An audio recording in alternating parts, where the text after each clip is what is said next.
Hi అండి, good morning. నేనైతే తోటకూర కర్రీ చేస్తున్నానండి. ఉల్లిగడ్డ వేసుకున్నా. ఉల్లిగడ్డ మగ్గడానికి కొంచెం సాల్ట్ అండి.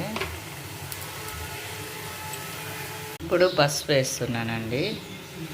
కొంచెము కారము, 1 స్పూన్ కారం. తోటకూర అండి. ఇప్పుడు మగ్గిపోయిందండి, అంతా బాగా మగ్గింది కదా. ఇప్పుడు కొబ్బరి పొడి, కొంచెం ధనియాల పొడి అండి. బాగుంటుంది రొట్టెలకు కానీ, అన్నంలోకి కానీ, చపాతీలకు కానీ.